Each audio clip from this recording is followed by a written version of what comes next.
Good morning! Ngayon po ay magluto ako ng lauoy. Dahil lang araw na lang, lagi na lang gisa ang aming ulam. Kaya maglauoy na naman ako. Ayan, sari-saring gulay. Ayan po. At saka meron akong nilagay na laman ng gabi. At ang dahon ay alugbate. Yung ilalagay ko na to para maluto na agad. Dahil yung sigagang ay nabuna or nagdamo. Nalagay na ang gabi at ito na rin, ito na. Ganito lang ang pagluto ng lauoy. Pwede rin ito lagyan ng sahog na parang ang dami kong sabaw ha. Bawasan ko kaya. Sandali. Habang niluto ko yung gagayatin ko muna itong alugbate. Kasi yung lauoy po ay may dahon talaga yan. Mas maganda po ay malunggay, pero ang malunggay ay malayo man sa bukid. Itong mga gulay na to ay dito lang sa malapit sa aming bahay, dun sa garden.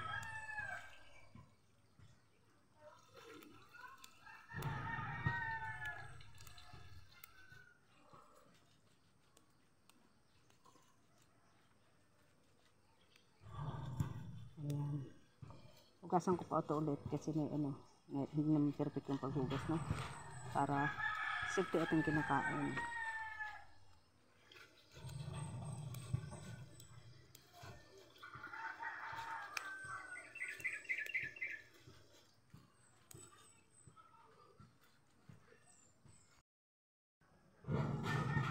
Ayan, tikman ko na kung anong lasa.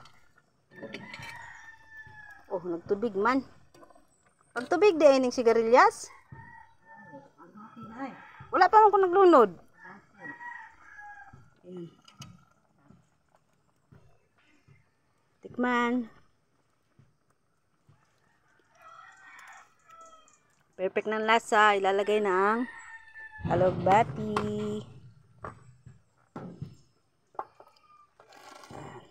Gandahan lang para hindi may tapon. Ang alugbati po ay natutubig. Binawasan ko na ito ng sabaw kasi ayaw ni Gagang na maraming sabaw ang gulay. Ako lang naman mahilig sa sabaw.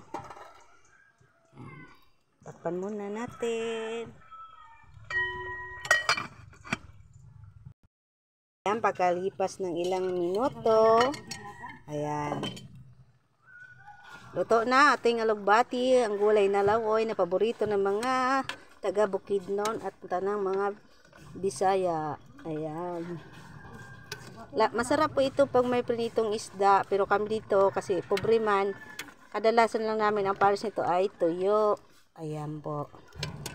Kauno na. Ayan po. Ayan po.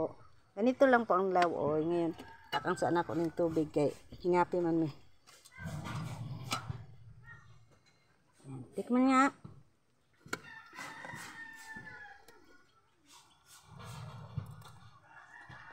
Ito na po ang lauoy Bisaya. Ang sarap. Kung gusto niyo po ng healthy food, ganito pong pagkain, ganito pong luto ng gulay inyong subukan. And that's for today's video. Thank you for watching.